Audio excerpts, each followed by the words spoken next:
River Murray is a finite resource. You can't keep taking and taking and taking from that River Murray. We think that the growers upstream in Renmark and Berry need that water. So if we build a pipeline from Bolivar, recycled water, say our 300 to 350 parts per million to get it down so that it can go into dams, stock can drink it, the viticulture industry can use it, the farmers can use it, regrowing lucerne, crops all year round. They can have fodder, grasses growing all year round. Here on The Colour of Country Life, we're here with Bruce Preece. He's the Nationals candidate for the seat of Schubert. How are you, Bruce? Oh, good morning, listeners. Yeah, I'm very well, thank you. Great to have you here. Now, just tell us a bit, you in Schubert, which is largely a Barossa electorate, where do you come from? I come from, I live in Nuriupta. I've been living there for few years now. Ex-dairy farmer. The family still own a small vineyard down there in Nuriupta for over 35 years. So I've worked in the viticulture industry around Australia. So I've extensive knowledge in the dairy industry as well as the viticulture industry. Yeah. And why the National Party? Why have you got the National shirt on even today? Why have you put your hand up for the Nats in the seat of Schubert? Because I think that they're the only true party that look after regional South Australia and regional Australia. So when I've looked around for a party, I found the Liberals weren't really into country areas, whereas the National Party are a definite country-based party that actually work and run and just give their all for the regional Australia and regional South Australia. What do the Nationals have to offer the voters in the Barossa in Schubert that the Liberal Party can't offer? Okay, we can offer a brand new built-for-purpose hospital.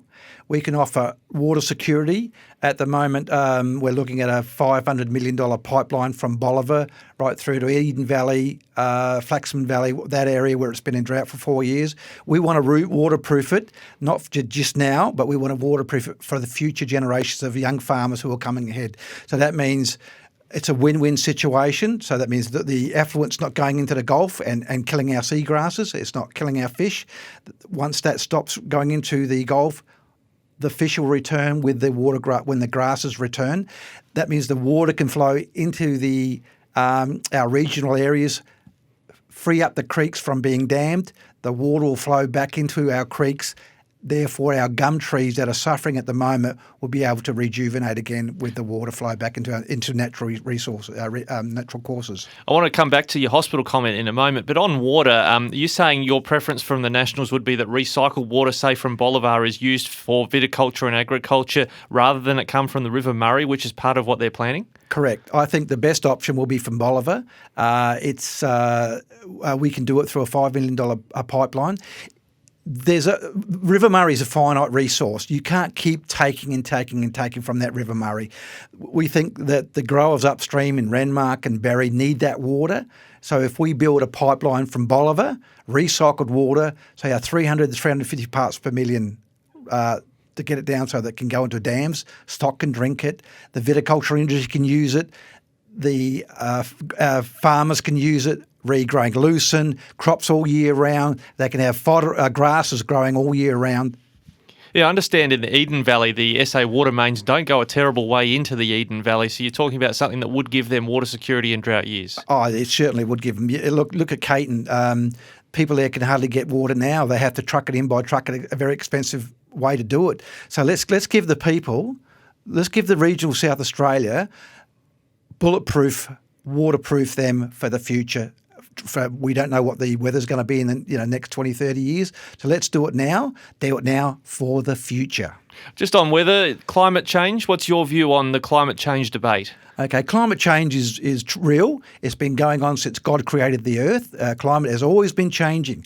You take a look at 100,000 years ago, the carbon was more than what it is today. But without carbon, we die. Our trees die. So we need carbon. But naturally, I believe the National Party believe in environmental sounding. We don't want stuff going into our river systems. We don't want plastics and rubbish going into our creeks. We don't want them going out into our sea and killing our wildlife, dolphins and things like that. Now, you mentioned the hospital earlier. This is a massive chestnut here in the Barossa Valley because the Liberal Party, Stephen Knoll and now Ashton Hearn, promising over and over again they would build a Barossa hospital. At best, now we've got within the next 4 years another business case.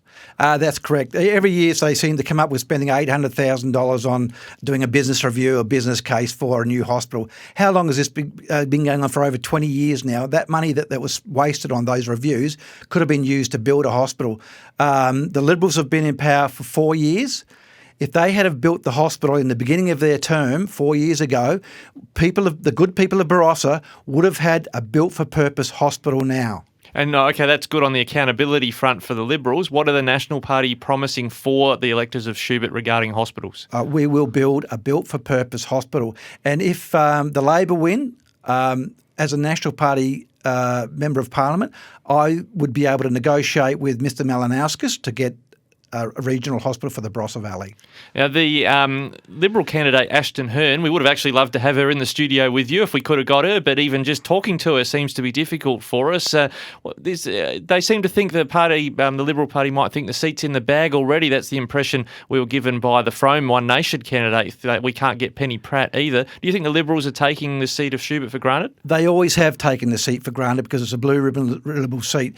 As 4 years of Liberal government, they've had no excuses to be able to fix our roads, build us a built-for-purpose hospital, and all the other things that need doing, water security and all those other things. Just still on health, what are the National Party proposing in the seat of Schubert and for the state on mental health? Well, at the moment, because of COVID, it's affected everybody in the state, not just South Australia, I suppose, all over Australia. But I don't think there's been enough money put into mental health in regional South Australia. I think in the Barossa Valley alone, we're only allocated for our youth about $15,000 a year. Well, that's got to increase dramatically because, as you know, farmers suffer terrible from droughts and that they worry about how to pay their mortgage off, feed their children, feed their stock. So mental health is not just with our youth, but also with all of our farmers and people in our regional towns need more money spent on mental health, and I will push that to be done. Now, something we're asking each candidate who isn't from a major party running in a seat that we cover is this question of, if you do win the seat of Schubert and it's down to a minority government, first of all, which side of government would you lean towards?